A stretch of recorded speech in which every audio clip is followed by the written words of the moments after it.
Italy? Whiskey? Ah, Italy, you could never look at my secret. Oh no, suddenly, hello, Libby.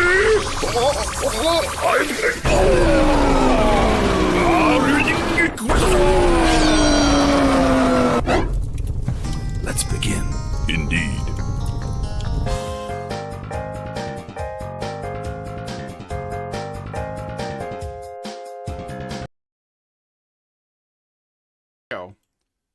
Hello, everybody, and welcome to Honey Badger Radio. My name is Brian, and this is the Fireside Chat. And today I have a very special guest. He's an OG, I think. He's been doing this for a long time.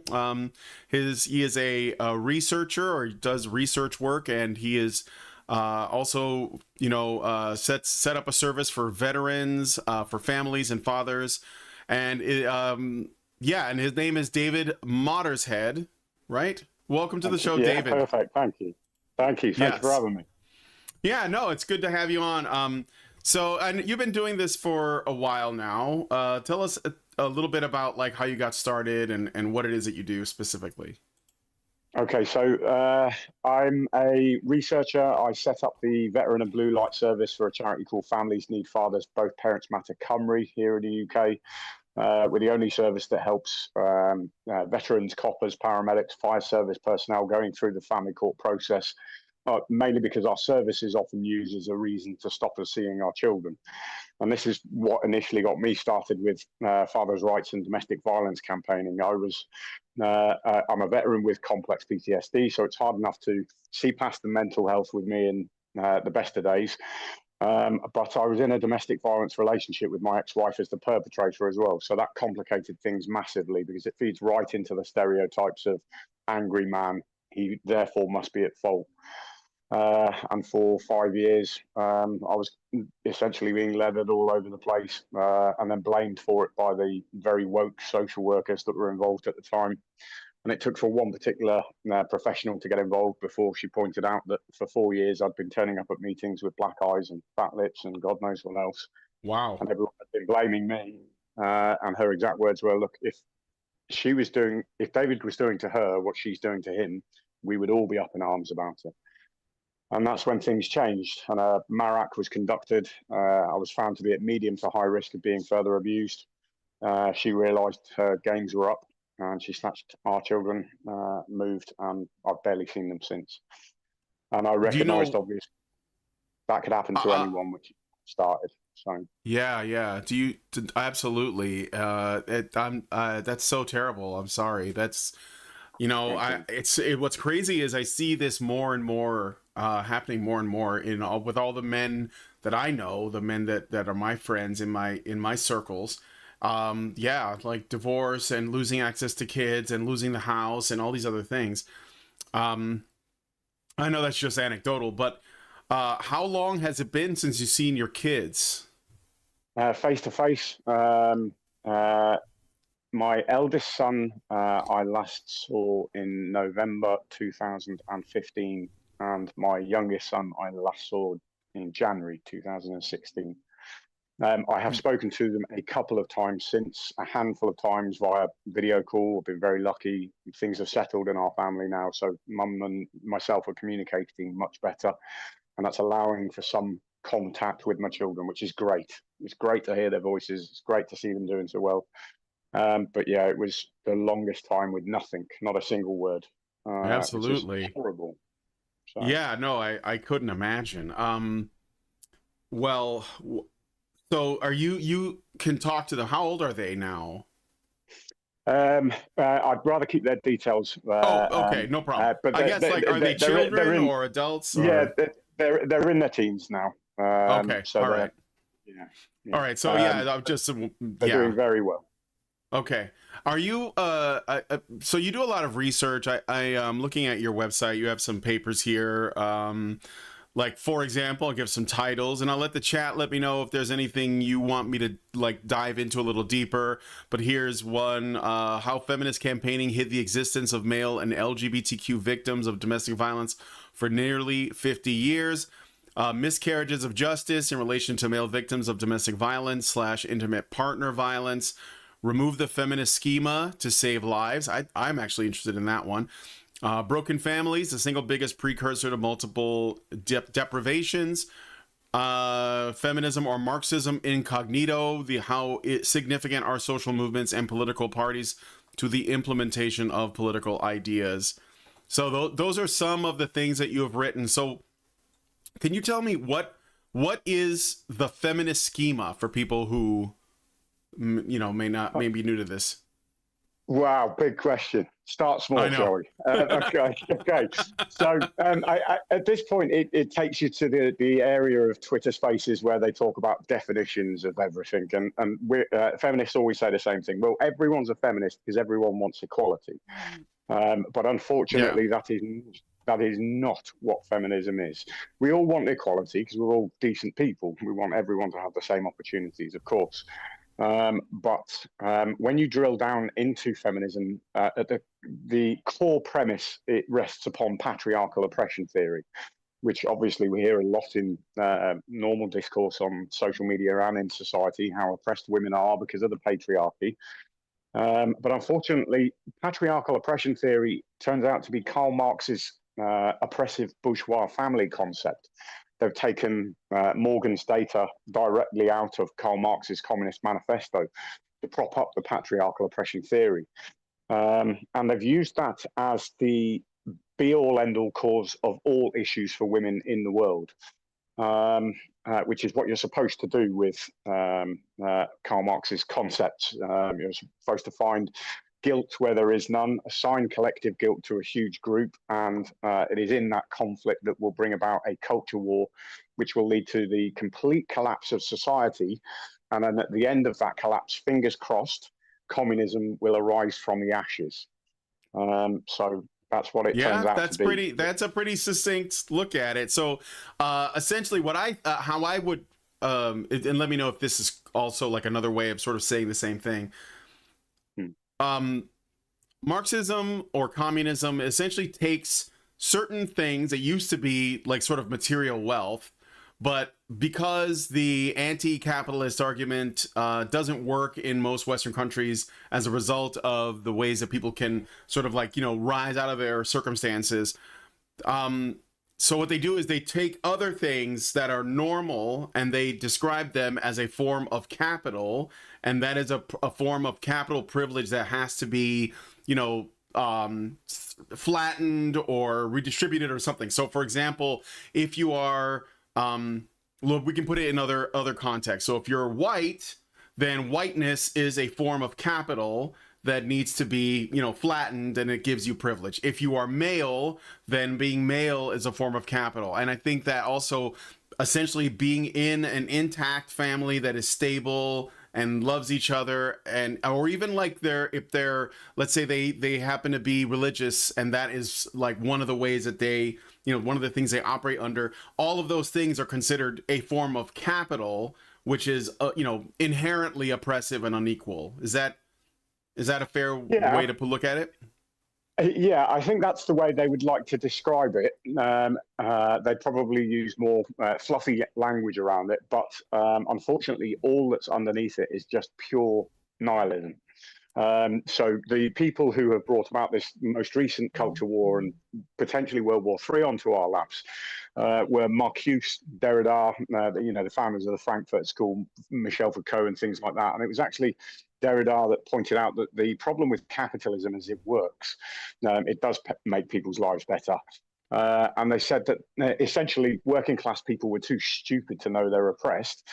So they were going to have to create the conditions in society ready for a revolution, which just essentially means that they were going to put policy and legislation into our institutions that would be societally carnivorous, to put it bluntly, that was intended to cause mass chaos so that we would then come out on the streets and go, oh my God, our institutions are terribly racist and sexist, and we need to burn them to the ground and start again. And that's where the conflict theory is. Again, nobody, like Karl Marx said, nobody's allowed to plan for post-revolution. So their only focus is to destroy everything through those narratives. And that's why there's a paper called The Word Capitalism, the Soviets' Gift to the West. And that's because there is no such economic model as capitalism. In actual fact, it was a socialist by the name of LeBlanc who came up with the term, and he was describing how the British government were borrowing money for the industrial war machine that nobody knew how they were going to be able to pay back. And that has just been accepted as somehow an economic model, and that is what we describe all our states as now, when in actual fact it is a phantom concept designed to make people argue. Yes, yes, that's so good. I'm so glad you said that. I've been saying this forever, and I kind of like thought, I was thinking a lot about this idea of, because people who defend, let's say, markets or the the concept of property rights, they use the word capitalism. And I've been saying forever, guys, stop using the word capitalism. That's their word, right? This is what it always comes back to. They create the terms, and then they put them through the schools and in the media, and they sort of like make them ubiquitous. And then while they're creating the words, they're also creating the sort of paradigm or the framework that we're all like operating within. And then when people who are well-intended people who are speaking in defense of these, sort of common sense, or at least like these practices, are using their words to do it. So you'll see, right-wing people saying, "Oh, I love capitalism," etc. Even people who are supposedly like well-versed in, what the Marxists do, and they're sort of like part of the Mises Caucus, which is sort of like our libertarian, caucus model. They'll say the word capitalism, and I'll say, guys, try not to say the word capitalism, because that is their word. You should just say property rights. I mean, as an example, this is the same as like, let's try not to use the word patriarchy. I think you're hitting on one of the most important parts about all of the what's going on at the moment in terms of the reification of these concepts. So that's what a lot of these concepts are designed to do. Misogyny is the perfect example. Sexism exists in the world on both sides. And when the original theoretic... just a moment. When you say sexism exists, do you mean that people have, preconceived notions about people based on their sex? Or do you mean that they they have a hatred against the other sex? No. So sexism itself would be a hatred towards the other sex, but we do have these stereotypes as well. So the stereotype that women gossip is 100% correct, and it's a very required part of evolutionary behavior.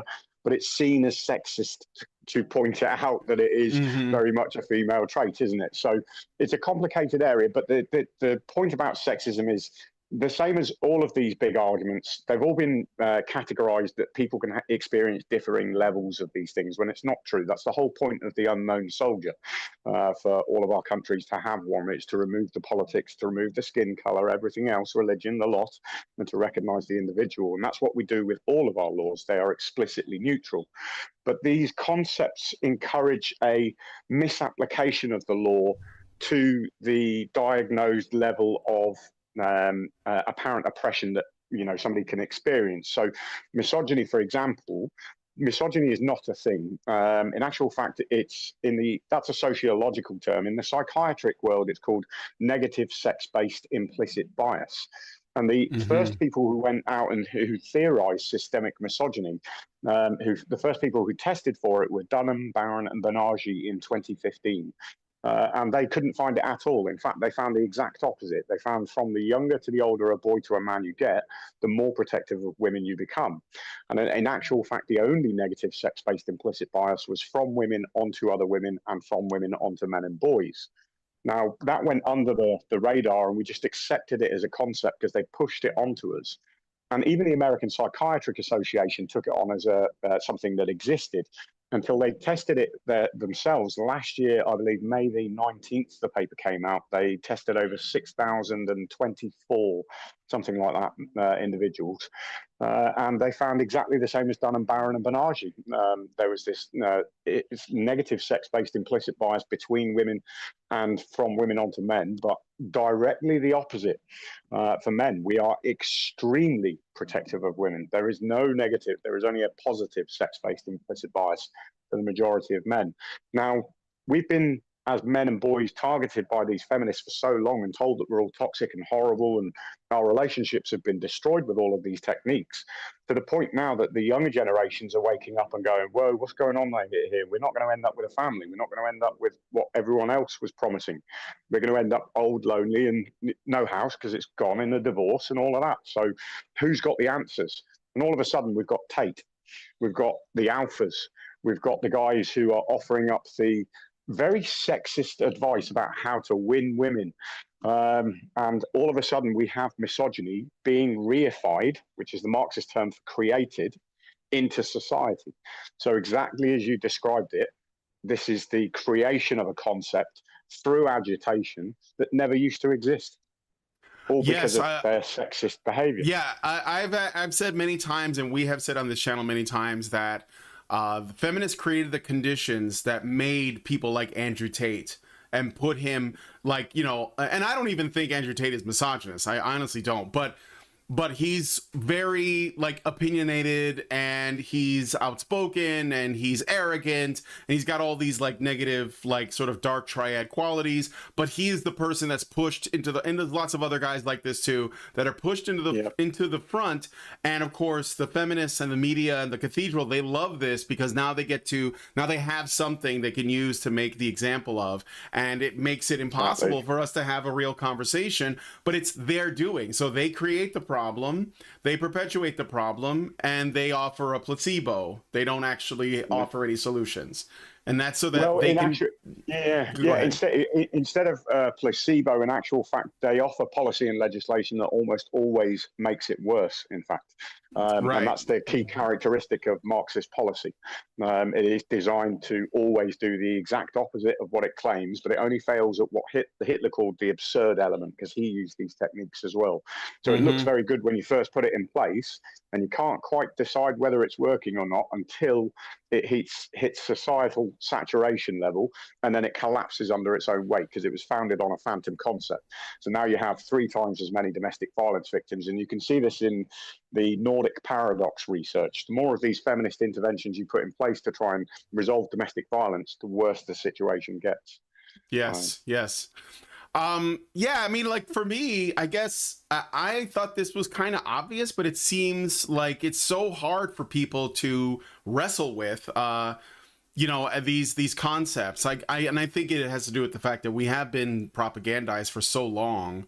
You know, that the idea that women, like you yourself, you're a veteran. Thank you for your service, by the way. And Veterans Day was just on Monday, which is one of the other reasons why I thought I wanted to have him on. But you know, if you, based on what I see and what I know about your history regarding your service and everything, I think that people would be shocked to hear that you were a victim of domestic violence. And I think it's because we, you know, of these misconceptions. Like, did she use weapons on you? Like, what was the experience like? Yeah, I mean, the majority of it was psychological. She was thinking years ahead. She was planning years ahead in terms of arguments and things. It was really quite something. It was quite an extreme case. She would most often lash out. She was a big girl. She'd try and punch us in the head, punch us in the face, in the back. She went at me with a set of keys in her hand once, and you covered, and I ended up with holes all over my back and everything else. But it was, I mean, the physical violence was as extreme as you would expect of any male perpetrator onto a female. But for me, the hardest part was the psychological stuff. I think most domestic violence victims would probably say that. Yeah, one of the things we have here in the United States, and I'm so glad because this is actually starting to, like, really make the rounds. I'm seeing more and more people outside of this men's rights space talking about it. Is we have the Duluth model now. Do you know what the Duluth model of it's sort of the wheel of power and privilege? It's like a feminist like way of viewing domestic violence. Do you guys have something like that in the UK? Actually, all of our domestic violence interventions in the UK are specifically required to hold the Duluth model at its centre. So you're not allowed to run a single domestic violence programme here in the UK unless the Duluth model is informing the intervention, which is obviously extremely dangerous, as I'm sure you're about to mention. Yeah. Well, yeah, I mean, I know that our audience knows that the Duluth model is essentially a feminist framing of every interaction between men and women. It operates under feminist theory, which is hardly even theory. It's more like, conjecture or presumptions that are unproven, unscientific in every way, but it's the way we operate. But one of the reasons why I brought it up too is because you talked about your experiences. So one of the things that women who want to be abusers will do in the States that's fairly common is they will call the police on their husbands and say that they don't feel safe, or they feel threatened, or that he hurt them. And of course, instead of having to abuse them themselves, they'll just let the system do it for them. And I was wondering if first of all, have you ever had that happen? Has she ever used the cops on you, or other authorities outside, like a third party? And what do you have to say about that? Yeah, so like most female perpetrators of domestic violence, my ex-wife was reliant on third-party abuse. So coercive and controlling forms of abuse is a relatively new phrase. For those who haven't read too much in that side, it's easier to remove all of the complex language and just think of it as passive aggression. Triangulating that weaponized passive aggression. Yeah, that's a good way to, yeah. Exactly. In the evolutionary anthropological data and in the psychiatric literature, it is recorded as the utilization of gossip and innuendo as a form of reputation salvage with the intent of isolating the target from the wider social community. And it's actually how women set up their hierarchies in adolescence. This is why the phrase "women can be right bitches to each other" exists. So those techniques that women use in their social interactions that they learn in their adolescent years that can truly be vile and really quite destructive at times are employed on average by 99% of female perpetrators of domestic violence. So they will have flying monkey after flying monkey after flying monkey. And I wrote one of the largest studies of its kind, although it's not published, in the UK into the lived experience of male victims of domestic violence. And there were several things that consistently came up. Things like ringing work to gossip about you at work, or to cause you trouble at work so that you get in trouble with your boss, you might lose your job. And that's an element of financial control, as well as isolating you from your workmates and things like that. So yeah, it's a huge part of the lived experience of almost every male victim of domestic violence, and it can often take years to unpick the damage done. Often the institutions are obviously on the side of mothers and women because of this 50-year narrative. And especially in the case of if you have a vulnerability like myself, a mental health condition, you may have to spend several years being told you are violent and delusional, blah, blah, blah, blah, blah, pumped with all sorts of antipsychotics, just for them at the end of that 2-year period to go, "We're really sorry, we've realised we made a mistake.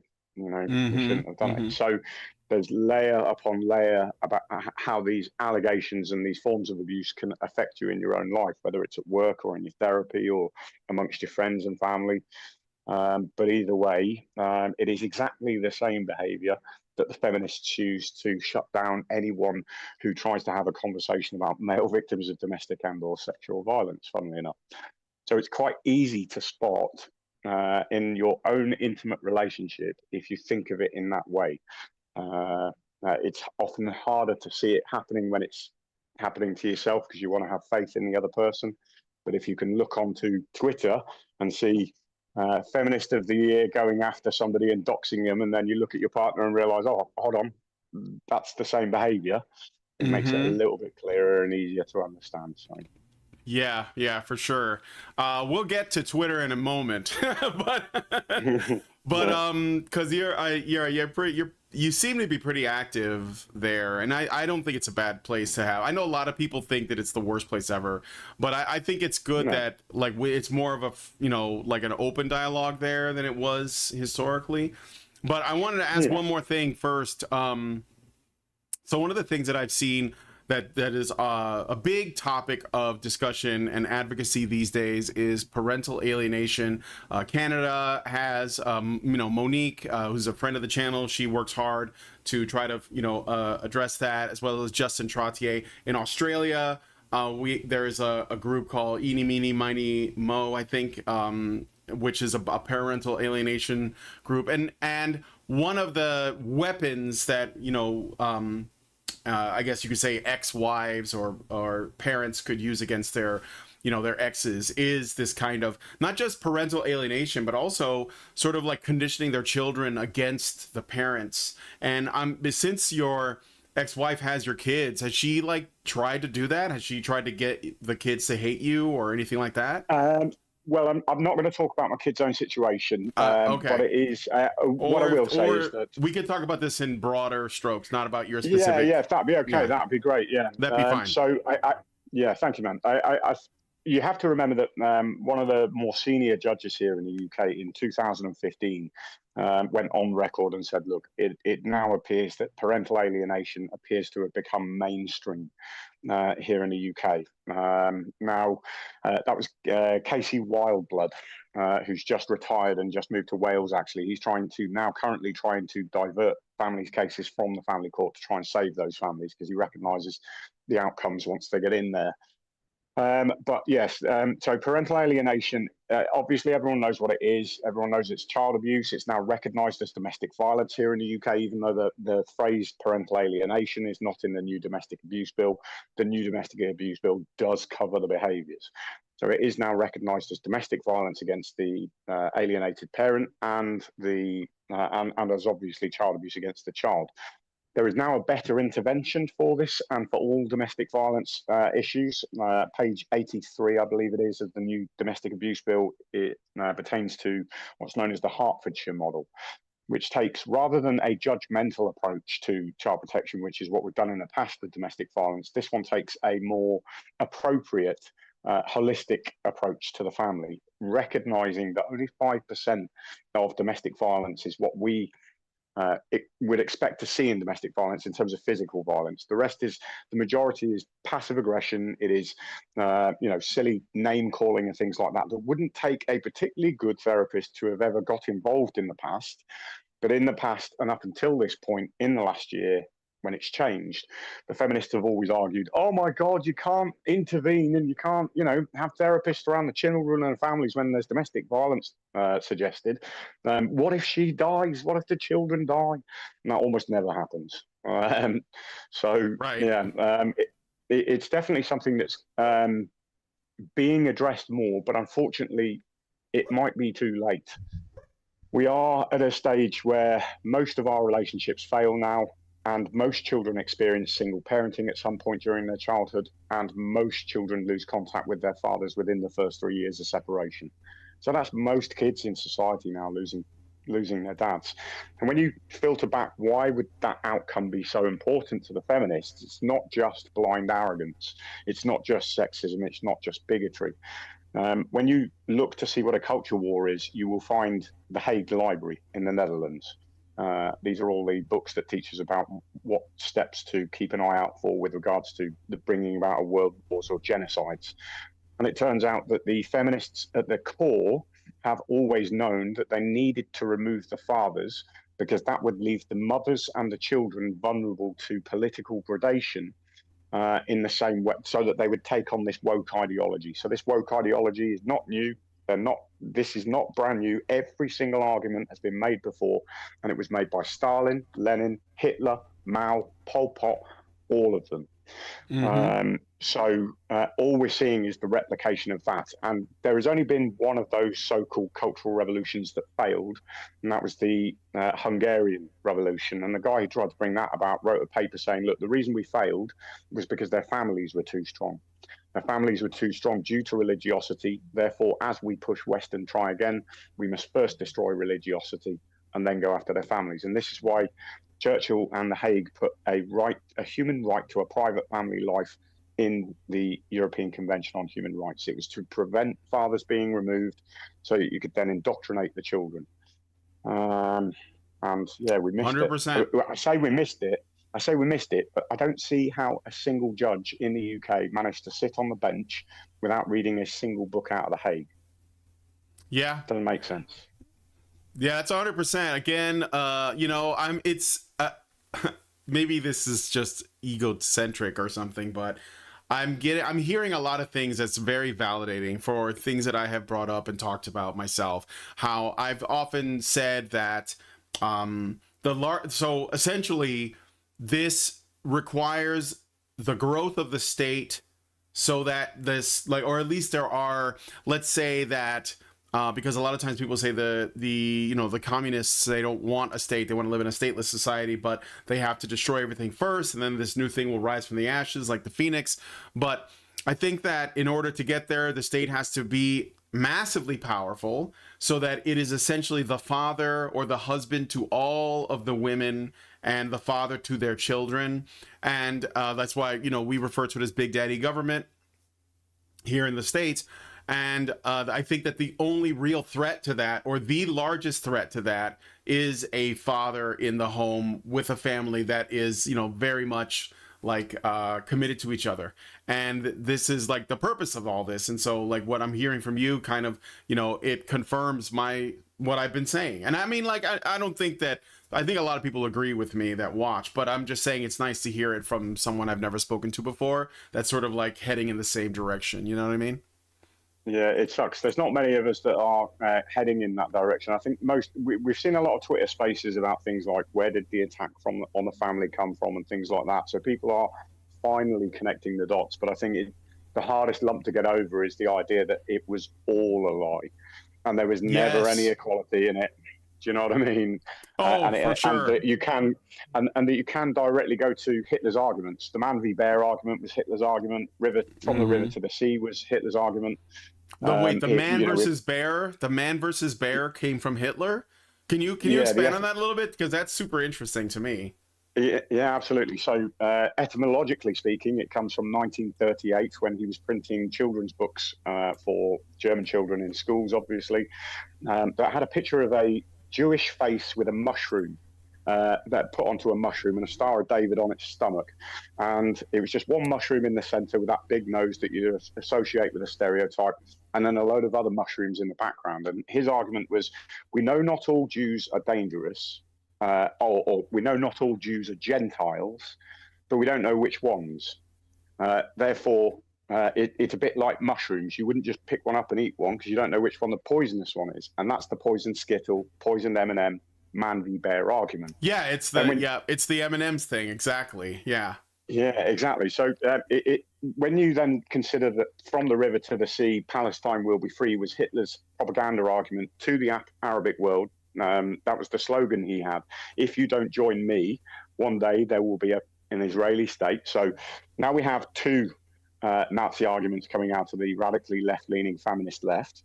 Then in 2018, James Lindsay, Helen Pluckrose, and Peter Boghossian managed to get Chapter 12 of Mein Kampf published in the top social work journal in the world, specifically focused on child protection. For those who don't know, Chapter 12 of Mein Kampf was Hitler's own words on how members of the Nazi party should behave, but he never actually said the words our party. Nazi party, he said the words our party. So they essentially removed the words our party and put intersectional feminism in there instead, passed it to, again, top social work journal in the world, and they went, oh, this is wonderful. This is great. Yeah. And published it. So what we're seeing now is the evidence that the Fourth Reich were right. And the Fourth Reich were Nazis who scuppered away to Spain just after World War II. The CIA worked with them. There's a great BBC documentary. But they were very clear that fascism always begins on the left. And it agitates the right. The right comes out. And because the narratives are so big and everyone's arguing, the center is forced to take a side. And because the left sounds like lunatics, everyone has no real choice but to come down on the side of the right. And that is how you take normal, hardworking German people and turn them into Nazis. And that's what's happening here. So that's interesting. I think I guess this might turn into a bit of a political discussion, but I think it has to, because, on some level, that's like the feminism makes the personal political, and they sort of shove it in your face everywhere. So you can't really run from it. I know some people want to, but I'm okay with confronting it. But yeah, I see what's happening. So like in the States, what I think is going on, at least from what I observed, and like I go out, I touch grass, I talk to regular people as often as I can. It's not that, I guess what seems to be happening is the left has gone, further and further left. I don't think it's insane. I think it's completely rational, because they know that that's the only way they're going to get to what they want. They have to keep pushing the Overton window further and further left until everything is destroyed, so that they can build the new social man, you know, like, has to come out of that. And I think that what's happening is it's not so much that people are moving right. It's that they're just not there. It's like the paradigm, in my opinion, is there's the left and then there's the non-left, which is sort of like everybody else, which means that they're all divided in their own way. Like, some, you know, are moderates, some are libertarians, some are casual, like, sort of like classical liberals, some of them are right-wing or paleocons or whatever. And so they all have a bunch of stuff that they're not really in lockstep with. And meanwhile, the left becomes tighter and tighter because it's trying harder and harder. So it ends up pushing more and more people out of itself. And but what the reaction now could go, at least from the normal people in the United States, can go one of two ways. I think most likely what will happen is it's sort of like a you know, the father is like, the children are in the home and they're making a mess of things, and they're like playing and they're leaving things out and their toys are lying around everywhere and they've broken stuff or whatever, and then they get the phone call and it's the father saying, I'm coming home, and the kids are cleaning up so that it doesn't look like a mess when he gets there. That's the most likely direction it's going to go, but there is definitely a threat of an overreaction that we should be, you know, on the lookout for. An overcorrection, rather. Well, I mean, that's the entire point. That's what the technique they're using is rules for radicals, and it is designed to push us over the edge. They're reliant, and you know, Karl Marx, every single one of them was very clear that they were reliant on our reaction.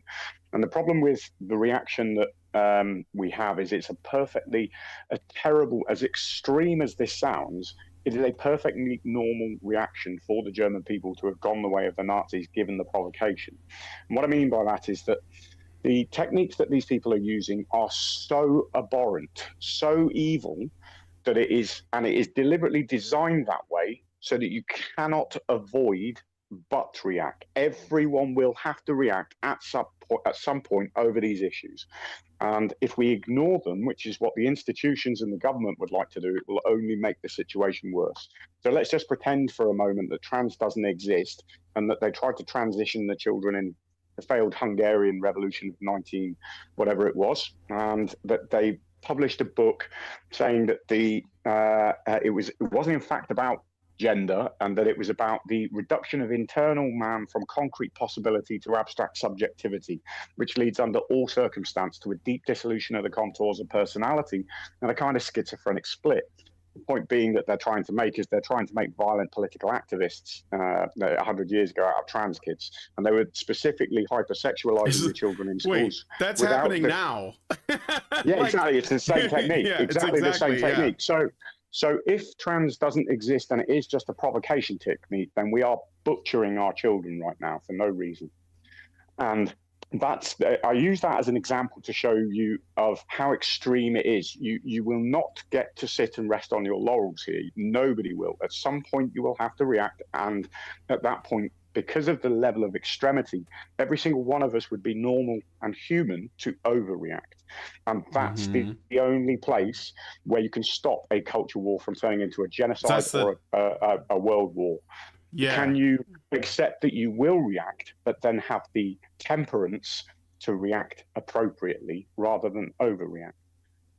Yeah, and that's kind of like how I've been trying to, you know, live, at least for my part, because like obviously you can't make other people react the way that you think they should. But I'm with you on that. For example, go ahead. Bad PTSD. I've got bad PTSD. I react badly all over the internet all the time, man. Everyone will tell you that. So I just want to point out that I'm relying on you guys reacting perfectly, because I can't.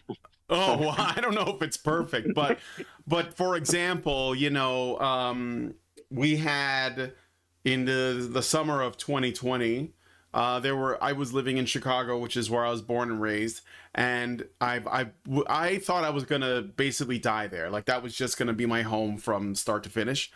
And there were these violent riots, and they were violent, and there was, you know, riots, and buildings were burned down, and businesses, and I thought the parts of the city where this is happening, they will never recover, at least not in my lifetime. For example, there are parts of Chicago that never recovered from the assassination of Martin Luther King because of the riots that came after that. So, and my wife, who was Canadian, she was living with me at the time, and she was not accustomed to this kind of thing. Because, you know, she was in Canada, that sort of thing didn't happen, although it was happening there as well. And so we decided to move, and we moved to Virginia. And I lost, like, you know, even though I spoke out, like I tried to be rational, I tried to speak out about what was happening, I tried to explain how this was all part of essentially the same thing we've been talking about. It's all intentional, you know, unraveling of everything so that it's all burned down. It's just multiple vectors you can come at this from. I think that COVID was part of it too. It was weaponized 100%. In the same way. Yeah, 100%, right? And so, sorry to interrupt. Did you know he snuck in Paulo Freire to the second WEF conference in 1989 in Switzerland? He had to sneak him in because it was still illegal for Marxists to speak to public in Switzerland at the time. So that Paolo Freire, the guy who essentially is probably a nonce that wrote about queering the child. That's the guy, right? Responsible very good for our education system. Yeah, pretty much. Yes, which we're dismantling, or at least hoping to. But so what I tried to do is I didn't overreact. I tried to stay calm. I stated my case. I allowed my friends to essentially stop talking to me.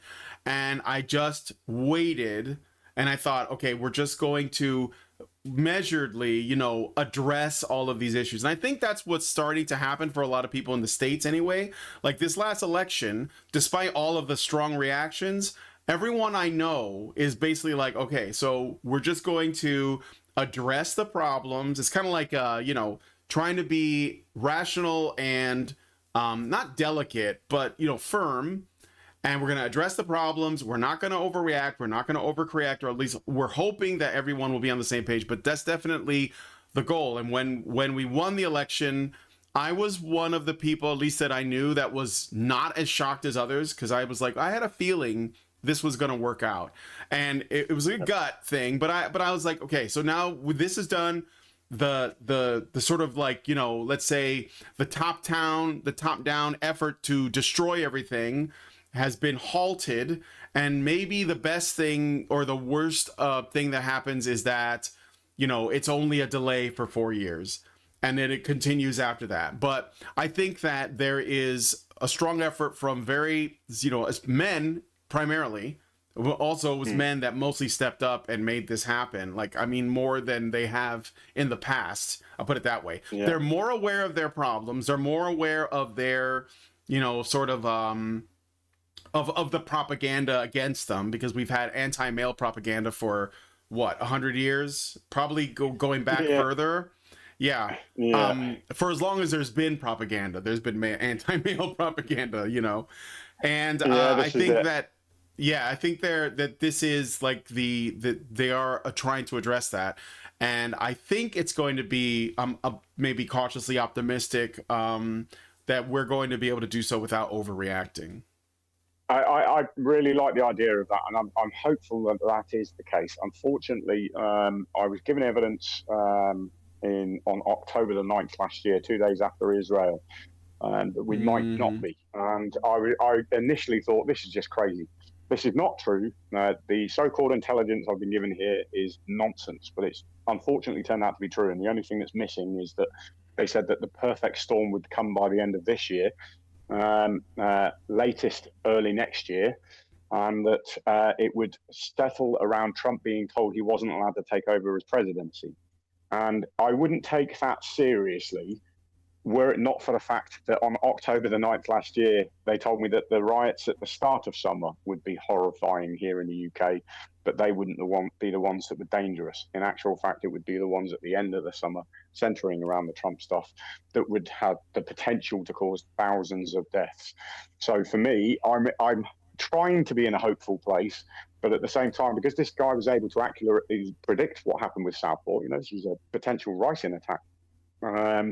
I have to take it a little bit more serious. So I'm Oh waiting yeah, to get I over get the that. goalpost of Trump taking office before I'm too hopeful. Do you know what I mean? Yeah, I get that. I think that there is going to be a lot more chaos, but again, it sort of I'm not denying that at all. But I think that it ultimately comes down to, you know, can we remain steadfast and still do the right thing despite everything? And I don't know. We'll see. But you mentioned, you know, that what we were talking right before the show, that you had your Arms to Stay and your is it also you also have Veterans Day, something like that, and that there Well, we had were Remembrance on the Sunday and remembrance, yes, Armistice on the remembrance, Monday.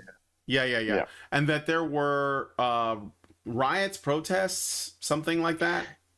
Yeah, we had Palestinian protests in Birmingham, which it is frustrating. I don't know how the rest of the armed forces feels about this, but you know, of all days, that should be the one day that nobody's allowed to protest.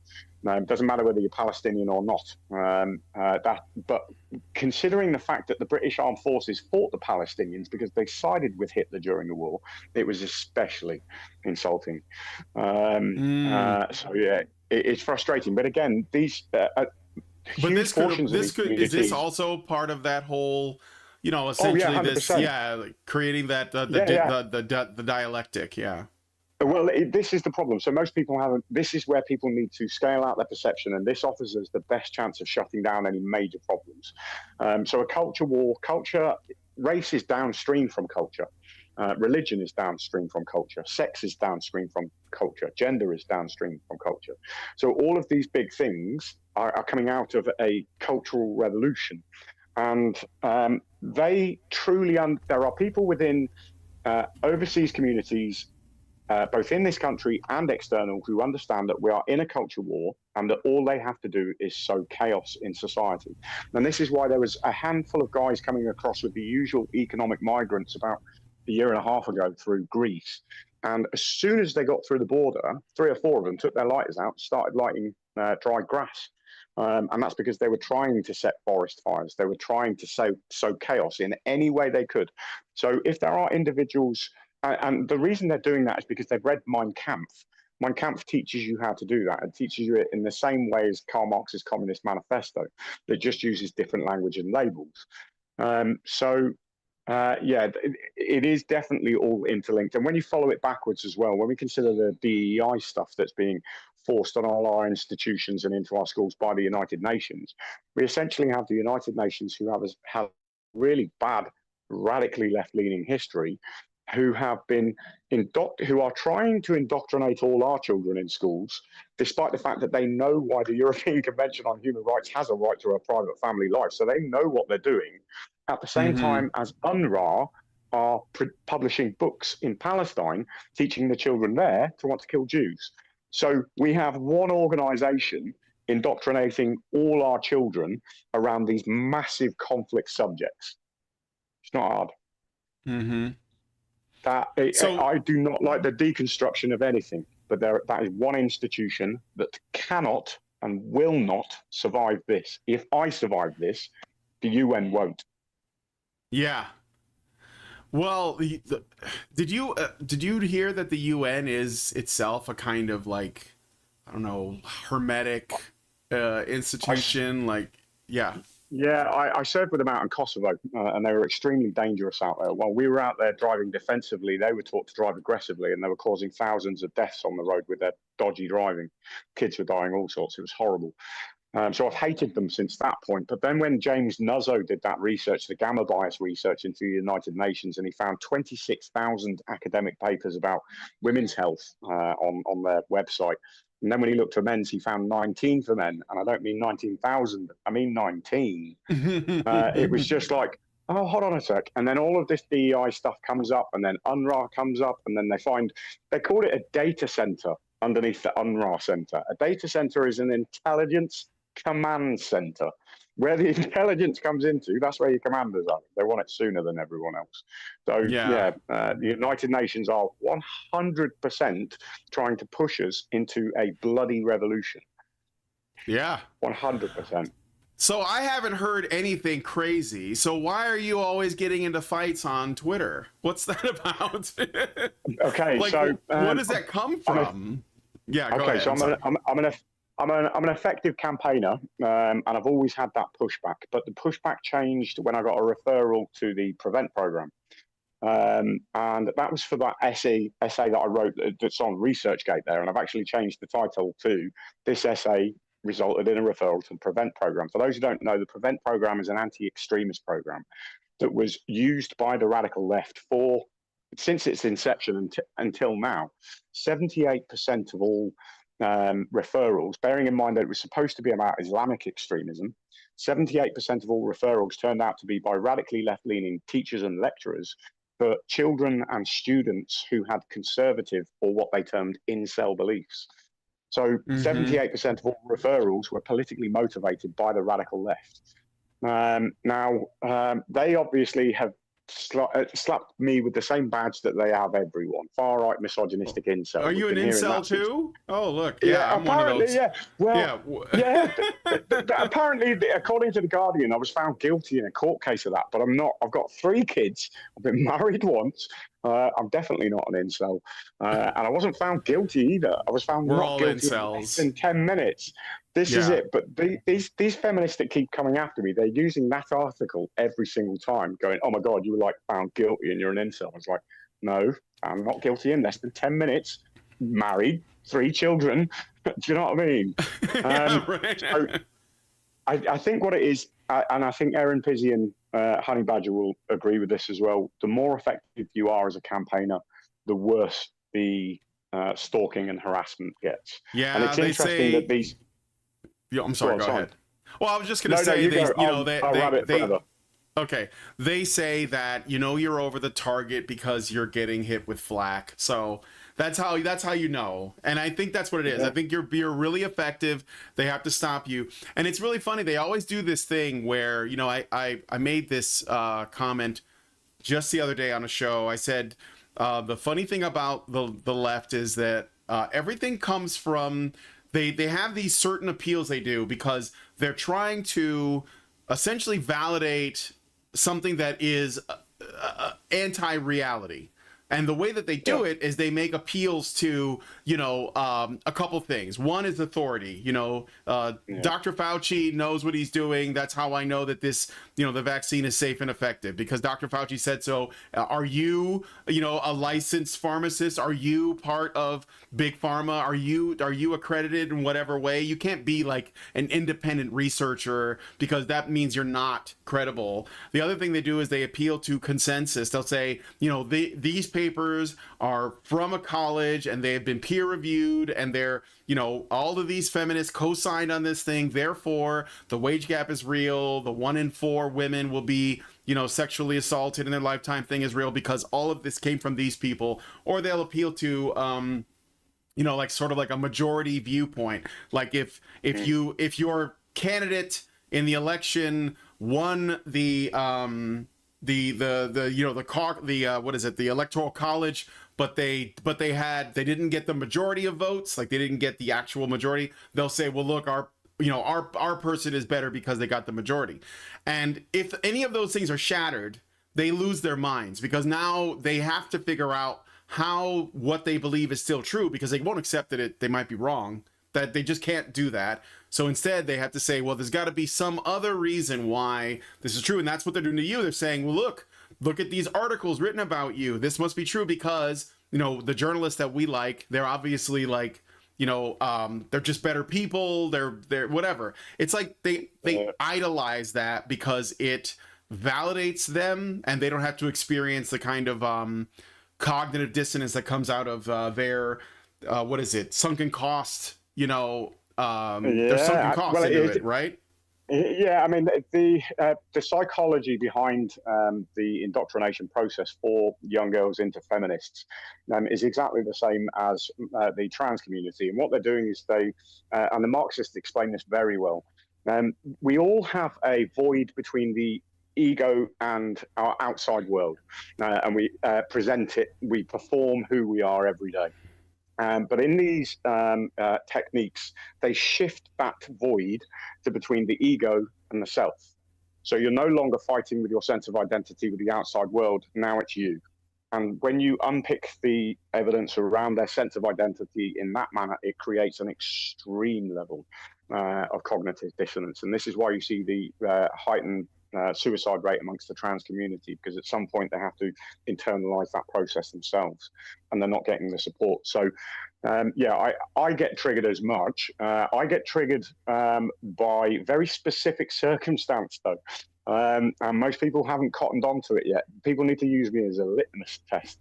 I've had no therapy from an extremely psychologically abusive domestic violence relationship. So where would you expect to see, even as a basic layman, where would you expect to see triggers with me? Passive aggression? Yeah. Manipulation? So when I go into these Twitter spaces and there are people flying under the radar being little shits, I really lose my shit with them, because some you can reach. They're kids and they need to be told that what they're doing is bullying and fucking disgusting and they need to stop. Others are more perverse. Those individuals are fully versed on the Hegelian dialectic. They come into the room, they assume an identity that they think will fly under the radar with the specific intent of guiding the dialectic in their favor. So you might think you've made friends with these individuals and you spent a long time with them and, oh yeah, we all like the same stuff, it's great. But they will be sat there in the background planning, how can I make this individual do this for me? How can I make this individual do this for me? How can I make them say what I want them to say? And so the entire relationship with those individuals is beyond fake.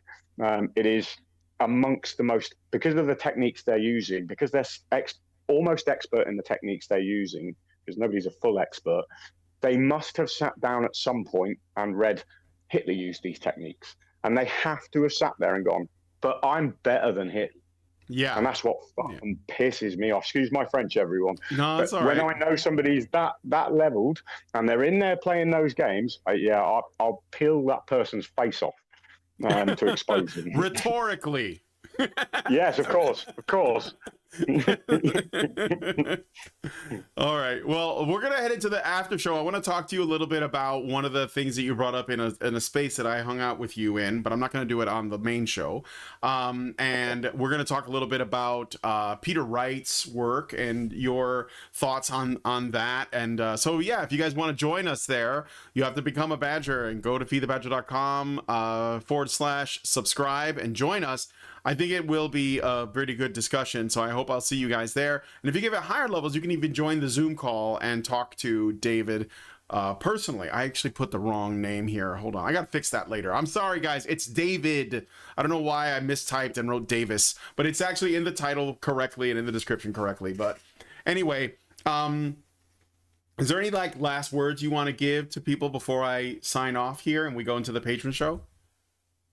Just that the key characteristic of a culture war is that the target group has suicide rates through the roof, and that there will be lots of blokes who are listening who are struggling. I want you to know that you're not alone, and that there are plenty of people like me out there who can help you. You don't have to go through it on your own. Just reach out, please. All right. Well, thank you. That's well said. Links to David's things. I got his Twitter and your website where your writings are at. I don't know why I'm spacing on that. Your publications are in the description, as well as your Twitter page. Follow him there, and maybe if you see him inside of a Twitter space, jump in and just enjoy the fireworks. But thank you guys so much for coming on today's show. If you guys like this video, please hit like, subscribe if you're not already subscribed, hit the bell for notifications, leave us a comment, let us know what you guys think about what we discussed on the show today, and please share this video, because sharing is caring. I want to thank again David Mottershead for joining me on the show today, and I want to thank you guys for watching. We'll talk to you guys in the next one. Have a good one, everybody. Are machines, dude. Okay? They are literal machines. They are talking point machines. They are impossible to fucking deal with, especially if you have a couple dudes who have good memory on top of that too. Holy shit, you're fucked.